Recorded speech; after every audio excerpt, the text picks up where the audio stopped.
بسم اللہ الرحمن الرحیم۔ السلام علیکم۔ میری 10 سالہ بہن کو کسی نے اغوا کر کے زیادتی کر کے چھوڑ دیا۔ ماں باپ نے لوگوں کی باتوں کی وجہ سے گھر سے نکال دیا اور میں اپنی بہن کو اپنے گھر لے آئی، لیکن کچھ دن بعد میری بہن ڈری ڈری رہنے لگی۔ ایک رات جب میرا شوہر پانی پینے گیا تو میری بہن میرے کمرے میں آئی تو ایسا راز بتایا کہ سن کر میری روح فنا ہو گئی، کیونکہ میں اپنے بہن بھائیوں میں سب سے بڑی تھی۔ مجھ سے چھوٹے 2 بھائی تھے اور سب سے چھوٹی میری 10 سالہ بہن رشنا۔ وہ بہت خوبصورت بالکل جاپانی گڑیا سی لگتی تھی، ہم سب اسے گڑیا ہی کہتے تھے۔ جب میری شادی ہوئی تو وہ باربی فراک پہنے بالکل باربی ڈول لگ رہی تھی، سب کی نظروں کا مرکز بنی ہوئی تھی۔ میری بہن کی آنکھیں ہیزل گرین رنگ کی تھیں، دودھیا رنگت تھی اور براؤن بال۔ 10 سال کی عمر میں بھی وہ اتنی حسین تھی کہ جو اسے دیکھتا اپنی آنکھیں جھپکنا بھول جاتا۔ وہ قد کاٹ اور ڈیل ڈول کی اچھی تھی، اس لیے دیکھنے میں 12-13 برس کی لگتی تھی، لیکن تھی بے حد معصوم۔ اسے دنیا کی کوئی خبر ہی نہ تھی۔ وہ ہم سب بہن بھائیوں کی لاڈلی تھی۔ ہم نے اسے اپنے ہاتھ کا چھلا بنا کر رکھا ہوا تھا۔ لیکن میری شادی کیا ہوئی؟ میری چھوٹی بہن پر آزمائشوں کا سلسلہ شروع ہو چکا تھا۔ میری شادی کو چند ماہ ہی گزرے تھے کہ ایک دن مجھے امی کا فون آیا، کہنے لگیں رشنا ابھی تک اسکول سے واپس نہیں آئی۔ اس وقت شام ہو چکی تھی۔ یہ خبر سنتے ہی میں بے حد پریشان ہو گئی تھی۔ ایسا تو پہلے کبھی نہیں ہوا تھا۔ رشنا گھر کے قریبی اسکول میں ہی پڑھتی تھی، کہاں جا سکتی تھی؟ میرا دل بے چین سا ہونے لگا تھا۔ میری والدہ روئے جا رہی تھی، میں بے حد پریشان ہو گئی تھی۔ میرے سسرال میں شوہر کے علاوہ ایک دیور ہی تھا جو ابھی کالج سے واپس آیا تھا۔ میں نے اپنی ساس کو اپنی پریشانی بتائی تو انہوں نے بھی مجھے والدہ کے پاس جانے کی اجازت دے دی۔ میں اپنے شوہر کے ساتھ ہی رکشے میں میکے پہنچی تھی۔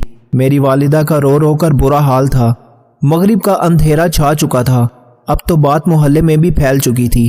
بہت سی محلے دار خواتین ہمارے گھر موجود تھیں، جتنے منہ اتنی باتیں تھیں۔ کوئی کہہ رہی تھی کہ اغوا ہو گئی ہوگی اور کوئی کہنے لگی آج کل کم عمری میں بھی لڑکیاں محبت کے جال میں پھنس کر گھر سے بھاگ جاتی ہیں، پھر نکاح نامے کے ساتھ ہی گھر آتی ہیں۔ امی پہلے روئے جا رہی تھیں۔ میرے والد اور دونوں بھائی رشنا کو ڈھونڈنے گئے تھے۔ ہمارے گھر پر تو گویا قیامت ہی ٹوٹ پڑی تھی۔ میرے اپنے آنسو نہیں رک رہے تھے۔ میں دل ہی دل میں رشنا کے واپس لوٹ آنے کی دعائیں کر رہی تھی۔ رات کا اندھیرا مکمل چھا چکا تھا، پڑوسن بھی واپس لوٹ چکی تھیں۔ میرے والد اور بھائی بھی تھک ہار کر واپس آ چکے تھے، گردن جھکائے بیٹھے تھے۔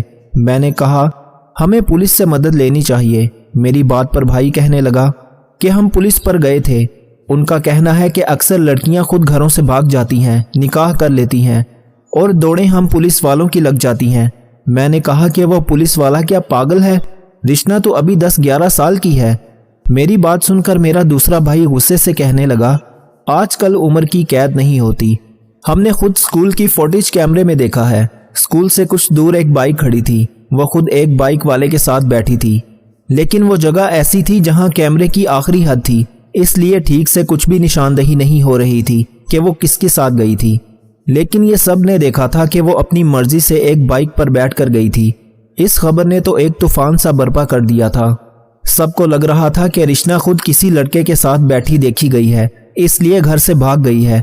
لیکن میرا اس بات پر دل نہیں مان رہا تھا۔ وہ تو بے حد معصوم سی تھی، اس نے تو آج تک مجھ سے کبھی کوئی ایسا ذکر تک نہیں کیا تھا۔ وہ مجھ سے کچھ بھی نہیں چھپاتی تھی، پھر 10-11 سالہ بچی ایسے کیسا کر سکتی تھی؟ ہم سب کی وہ رات کربناک گزری تھی۔ ایک رات ہی کافی ہوتی ہے ایک لڑکی کی بدنامی کا سبب بننے کے لیے، چاہے وہ عمر کے جس مرضی حصے میں ہو۔ رات بھر میرے شوہر کے بھی فون مجھے آتے رہے، کہنے لگے وہ جب سے آفس سے لوٹ کر آئے ہیں بخار میں مبتلا ہیں، اس لیے میرے پاس نہیں آ سکے۔ لیکن وہ مجھ سے بار بار گڑیا کا پوچھ رہے تھے کہ وہ گھر پہنچی کہ نہیں۔ صبح ہوتے ہی وہ بھی وہاں پہنچ گئے۔ انہیں بہت تیز بخار تھا، اس کے باوجود وہ میرے بھائیوں سے کہنے لگے کہ ہمیں یوں ہاتھ پر ہاتھ دھرے نہیں بیٹھنا چاہیے، اپنی بچی کے لیے کوشش کرنی چاہیے۔ لیکن میرے باپ بھائی بس اس ویڈیو کو دیکھ کر ہی اس بات پر یقین کر بیٹھے تھے کہ گڑیا اپنی رضامندی سے کسی کے ساتھ بھاگی ہے۔ میری والدہ کے آنسو بھی اب خشک ہو گئے تھے۔ دوپہر کے وقت ہماری گلی میں ایک شور سا مچا تھا، جب باہر نکل کر دیکھا تو ہوش ہی اڑ گئے۔ سامنے سے رشنا اجڑی بکھڑی حالت میں روتے ہوئے گھر کی طرف چلی آ رہی تھی اور محلے کی خواتین اس سے طرح طرح کے سوالات پوچھ رہی تھیں، لیکن وہ چپ تھی۔ میں بھاگ کر اپنی بہن کے پاس پہنچی تھی، اسے سینے سے لگایا تو وہ پھوٹ پھوٹ کر رونے لگی۔ میں اسے جیسے ہی گھر کے اندر لائی اسے دیکھ کر میرے والد اور بھائی اسے دیکھ کر اشتعال میں آ گئے، کہنے لگے یہ ہماری عزت کا جنازہ نکال کے واپس لوٹی ہے، اس لیے ہم اسے کسی بھی صورت اپنے گھر پر رہنے نہیں دیں گے۔ میری والدہ جو کل تک گڑیا کے لیے کسی ماہی بے آب کی طرح سے تڑپ رہی تھی، اس وقت اسے تنفر سے دیکھ رہی تھی۔ میرے بھائی اور والد گڑیا کو دیکھتے ہی اس کے پاس آئے اور پوچھنے لگے کہ بتا کون تھا وہ موٹر سائیکل والا، تو کیوں اس کے ساتھ بیٹھ کر گئی تھی؟ عجیب بات یہ تھی کہ وہ چپ تھی، کچھ نہیں بولی، اور اس کی چپ نے جیسے اسے مجرم بنا دیا تھا۔ وہ کوئی جواب نہیں دے رہی تھی۔ میں نے بھی گڑیا سے کئی بار کہا کہ وہ سب کچھ بتا دے، کسی سے نہ ڈرے، بتائے کہ وہ موٹر سائیکل والا کون تھا، لیکن اس نے کوئی جواب نہیں دیا، بس ڈری سہمی آنسو بہائے جا رہی تھی۔ میرے والد نے اسے بازو سے پکڑا اور گھر سے باہر دھکا دے دیا۔ وہ گلی میں جا کر گری تھی۔ کہنے لگے جس کے ساتھ چلی گئی تھی آج بھی اس کے ساتھ دفع ہو جائے ہمارے گھر سے، تمہارے لیے اس گھر میں کوئی جگہ نہیں ہے۔ یہ کہہ کر میرے والد نے دروازہ بند کر لیا۔ میں نے بہت کہا کہ ابا یہ آپ کیا کر رہے ہیں، گڑیا کہاں جائے گی؟ وہ کہنے لگے میں اسے گھر پر رکھ کر بدنامی نہیں مول لے سکتا، لوگ تو مجھے جینے نہیں دیں گے، بہتر ہے کہ یہ وہیں چلے جائے جہاں سے آئی ہے، ورنہ مر جائے۔ نہ جانے یہ لفظ میرے باپ نے کیسے اپنے منہ سے ادا کیے تھے۔ میں نے ابا کو بہت سمجھایا، بھائیوں کی منت سماجت کی، میرے شوہر ظفر نے بھی بہت سمجھانے کی کوشش کی، لیکن نہ میرے والد گڑیا کو گھر رکھنے پر آمادہ تھے نہ ہی بھائی۔ لیکن میں اپنی بہن کو کیسے بے آسرا چھوڑ دیتی؟ میں نے ظفر سے کہا کہ ابھی میرے گھر والے غصے میں ہیں، اس لیے ہم گڑیا کو اپنے گھر لے جاتے ہیں، جب میرے باپ بھائیوں کا غصہ ٹھنڈا ہوگا تو واپس بھیج دیں گے۔ میرے شوہر میری بات پر راضی ہو گئے۔ میں گڑیا کو اپنے ساتھ اپنے گھر لے گئی۔ میری ساس بھی ساری حقیقت سے واقف تھی۔ مجھ سے کہنے لگی بہو اسے کیوں اپنے گھر لے آئی ہو؟ اس جیسی بیٹی کو پناہ دینے کی بجائے اس کا قتل کر دینا چاہیے۔ توبہ توبہ، استغفر اللہ، عمر دیکھو اس کی، اور کام کیا کیا ہے۔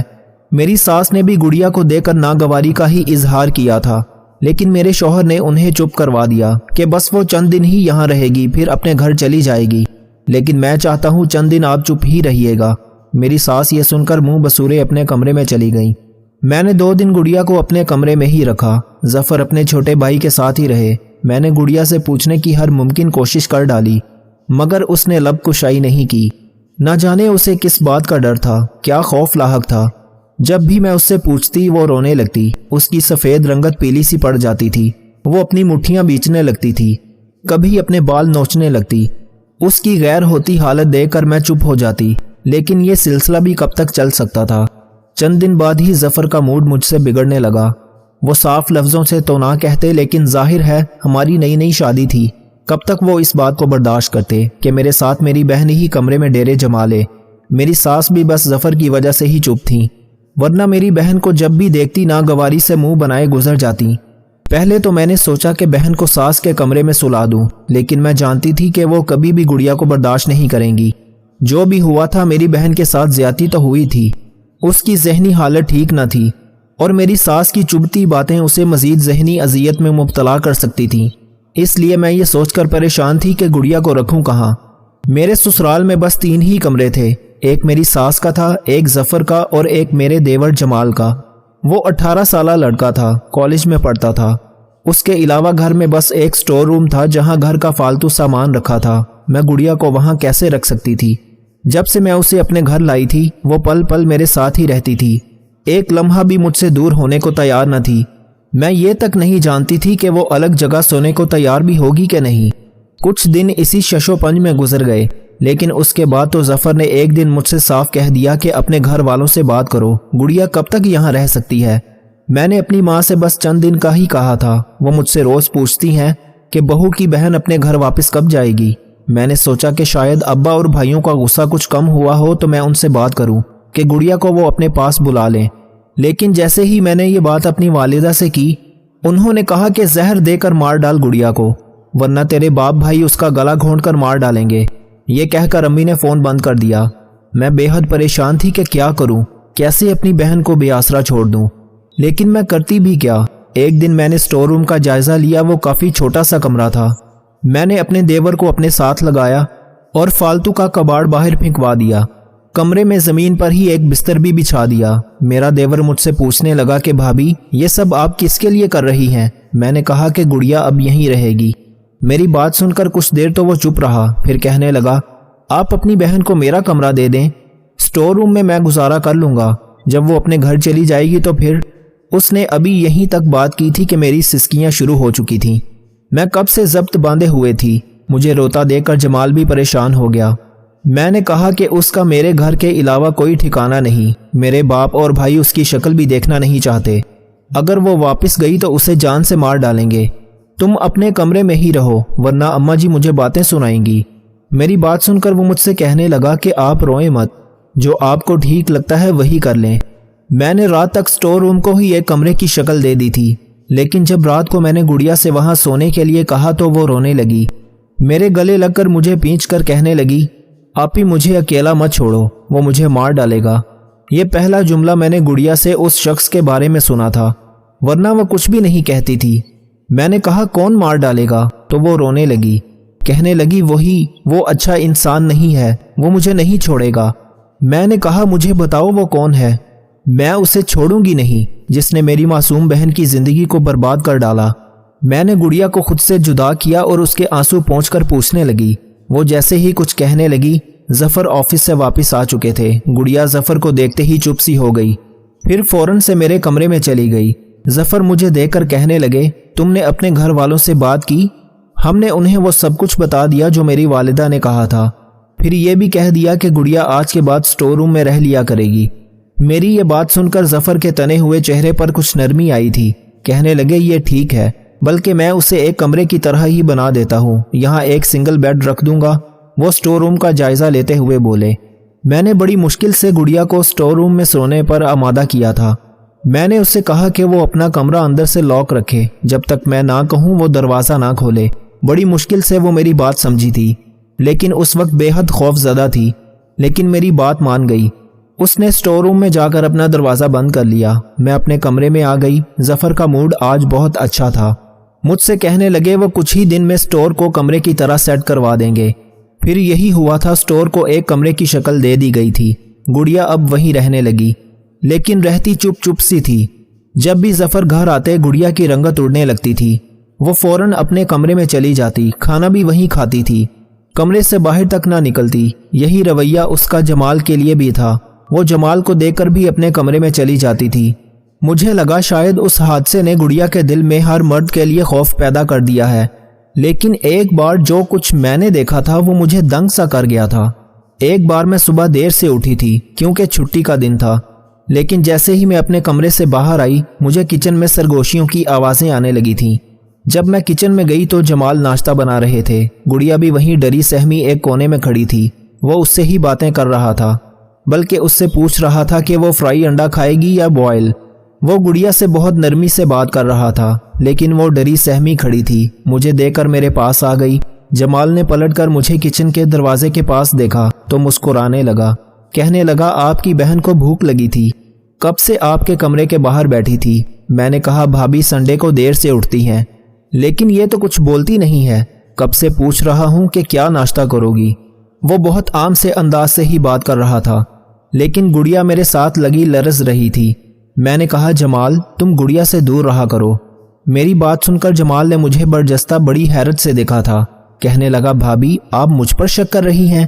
میں نے کہا نہیں، لیکن اگر اماں جی نے تمہیں یوں گڑیا سے بات چیت کرتے دیکھ لیا تو میری بہن کا یہ در بھی بند ہو جائے گا۔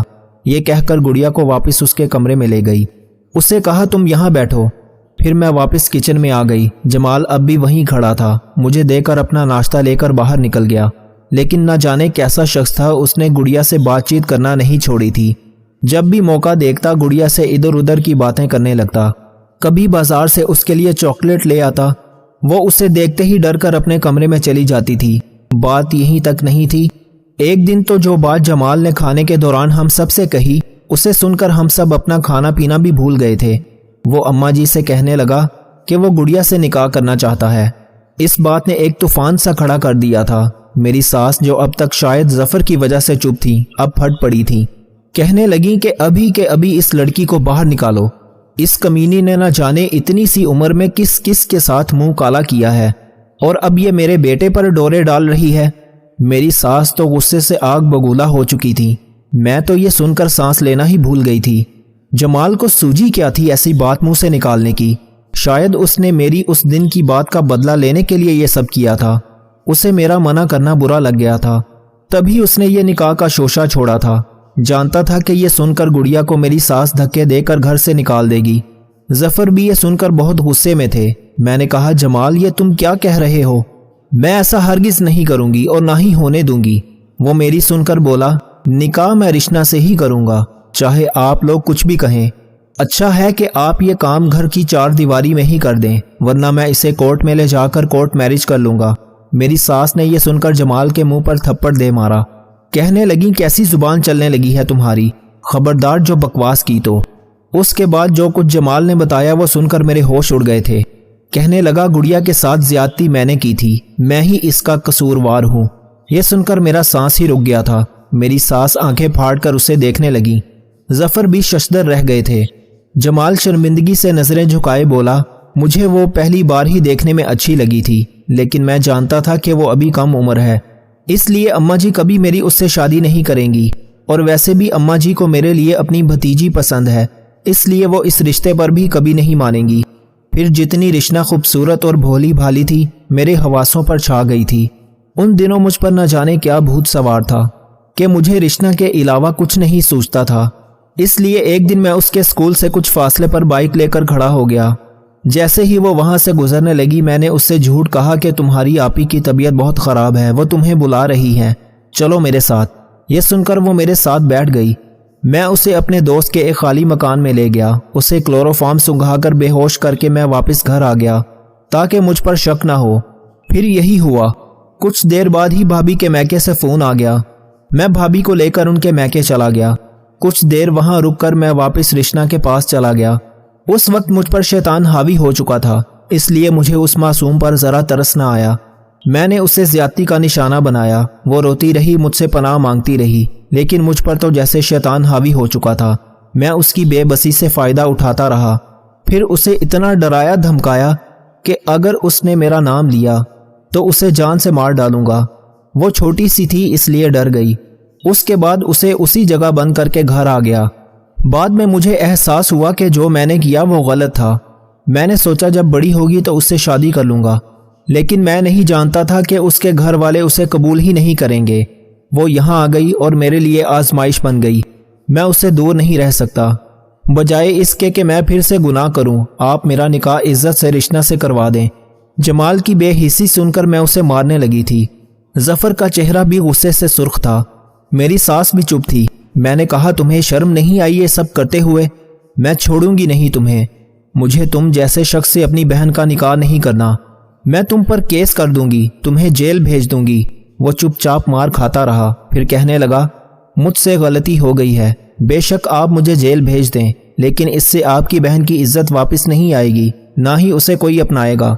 مجھے اپنی غلطی کا احساس ہو گیا ہے۔ میں نے ہی اسے زخم دیا ہے، میں ہی اسے سہارا بھی دوں گا۔ وہ میرے سامنے ہاتھ جوڑے کہہ رہا تھا۔ میری ساس بھی رونے لگی، جمال کو برا بھلا کہنے لگی۔ پھر دوسرے ہی دن رشنا کا نکاح جمال سے ہو گیا۔ وقت یوں ہی گزرنے لگا تھا، لیکن ایک دن مجھ پر یہ راز بھی کھل گیا۔ جب ایک دن میں بازار سے لوٹی تھی، میری ساس سو رہی تھی، جمال بھی گھر پر نہیں تھا۔ گھر کے مین دروازے کی چابی میرے پاس تھی۔ میں نے دروازہ کھولا تو مجھے ظفر اور رشنا کی باتوں کی آوازیں آنے لگیں۔ میں اندر آئی تو ظفر اسے کہہ رہے تھے مجھے بس یہ بتا دو کہ جمال کو وہ سب کیسے معلوم ہوا جو میں نے تمہارے ساتھ کیا تھا؟ تم نے اسے یہ سب بتایا ہے؟ الفاظ تھے یا کوئی قیامت جو مجھ پر ٹوٹی تھی؟ گڑیا رو رہی تھی، نفی میں سر ہلا رہی تھی۔ ظفر اسے یوں باتیں کر رہے تھے جیسے اسے مار ہی ڈالیں گے۔ جب مجھے اپنے اوقوں پر کسی کی موجودگی کا احساس ہوا، میں نے پلٹ کر دیکھا تو جمال کھڑا تھا۔ ایک نظر مجھ پر ڈال کر آگے بڑھ گیا اور ظفر کو گڑیا سے پیچھے دھکیلا۔ ظفر کو شاید ہماری آمد کا علم ہی نہیں ہوا تھا۔ جمال کو دیکھ کر گڑیا اس کے پہلو سے جا لگی تھی۔ جمال جمال، مجھے اس شخص سے بچا لو۔ گڑیا اب بھی کانپ رہی تھی۔ جمال اسے اپنے ساتھ لگائے بڑی نرمی سے بات کر رہا تھا۔ کہنے لگا میں ہوں نا تمہارے پاس، تمہیں اب کسی سے ڈرنے کی ضرورت نہیں ہے۔ ظفر کی نظر جب مجھ پر پڑی تو ان کے ہوش ہی اڑ گئے تھے۔ میرے بہتے آنسو دیکھ کر وہ سمجھ گئے کہ میں سچ جان چکی ہوں۔ جمال نے نہایت غصے سے ظفر سے کہا کہ اگر وہ اب گڑیا کے آس پاس بھی نظر آیا تو وہ خود اسے جیل بھیج دے گا۔ یہ کہہ کر وہ گڑیا کو اپنے کمرے میں لے گیا۔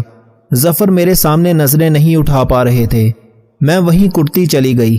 اتنا بڑا صدمہ سہ جانا شاید میرے اختیار میں نہ تھا۔ وقت گزر چکا تھا۔ میری زندگی ظفر کے ساتھ بس ایک سمجھوتا تھی، کیونکہ میں اس کے بچے کی ماں بننے والی تھی۔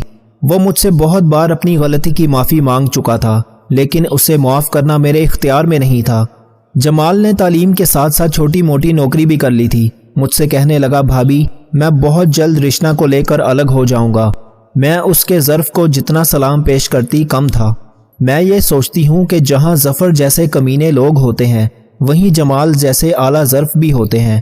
نہ جانے میں نے ٹھیک کیا یا غلط۔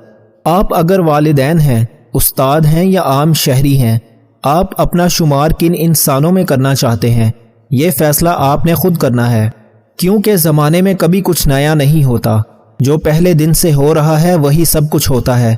انسان کے چہرے بدل جاتے ہیں، دوسرے لوگ ان کی جگہ آ جاتے ہیں، مگر کسی کی غیبت، کسی کے ساتھ برائی کرنا، کسی کے ساتھ اچھائی کرنا صرف ہم انسانوں کا کام ہے۔ اس میں کبھی کوئی دوسری مخلوق شامل نہیں ہوتی۔ ہمیشہ جو کچھ بھی دنیا میں ہوا، فساد ہو یا سکون، انسانوں کی ہی وجہ سے ہوا ہے۔ انسانوں نے ہی دنیا کو اپنی جنت مان لیا، اس کو حاصل کرنے میں لگے ہیں۔ ہر کوئی یہی سوچتا ہے کہ میرے پاس سب کچھ ہو، میں سکون کی زندگی گزار جاؤں، مگر افسوس ان سب کو پانے کے لیے وہ اپنے رب کو بھول گیا، اپنے آپ کو بھول گیا کہ میں کون ہوں اور کیوں اس دنیا میں آیا تھا اور کیا اپنے ساتھ لے کر جا رہا ہوں۔ اپنے آپ کو دیکھیں کہ آپ کہاں کھڑے ہیں، اور ایک وقت وہ بھی ہوگا جب آپ رب کی بارگاہ میں کھڑے یہ سوچ رہے ہوں گے کہ کاش دنیا میں میں کوئی نیکی کر لیتا تو آج رب کے سامنے شرمندہ نہ ہوتا۔ وہاں جو کچھ بھی تھا سب فنا تھا۔ میں نے جن کے لیے محنت کی انہوں نے مجھے ایک نیکی تک نہ دی۔ اس لیے خود کو پہچانو۔ اللہ کے سامنے شرمندہ ہونے سے بہتر ہے یہاں اچھی زندگی گزارو، اس کی عبادت کرو کہ کل تمہیں کسی کی طرف دیکھنے کی ضرورت محسوس نہ ہو، کیونکہ انسان اگر اپنا نصیب بدل نہیں سکتا تو وہ اپنے آپ کو بدل لے، اس کا نصیب مقدر سب بدل جائے گا۔ کیونکہ اللہ نے جب کسی کام میں محنت لکھی ہو تو وہ محنت کے بعد ہی حل ہوتا ہے، بنا محنت کے کوئی کام خود بخود نہیں ہوتا۔ اس لیے اپنے مقدر کو بدلو اس سے پہلے کہ تمہاری دنیا آخرت میں نہ بدل جائے۔ اور اگر تمہاری اولاد کا مقدر خراب ہے یا وہ محنت نہیں کرتی اور کسی چیز کو دل سے نہیں کرتی تو ان کو ایسا ماحول دو، کیونکہ جب تم اپنے آپ کو بدلو گے تمہاری اولاد بھی تمہیں دیکھ کر خود ہی بدلنا شروع ہو جائے گی۔ اگر آپ کی بیٹی بھی گھر سے رخصت ہو چکی ہے اور اس کو سسرال میں کافی مشکلات کا سامنا ہے اور وہ ہر وقت تم سے اپنے مقدر کے خراب ہونے کا شکوہ کرتی ہے، تو اس کو یہ نصیحت کرو کہ وہ نماز باقاعدگی سے ادا کرے اور ایک سورہ یاسین اس کو حفظ کروا دو کہ وہ ہر نماز کے بعد ایک بار وہیں بیٹھ کر پڑھ لیا کرے۔ اس کا مقدر ہمیشہ کے لیے بدل جائے گا، اس کی زندگی میں خوشیاں بھر آئیں گی، کیونکہ سوائے اللہ کی ذات کے کوئی دوسرا تمہارے مقدر کو کبھی نہیں بدل سکتا۔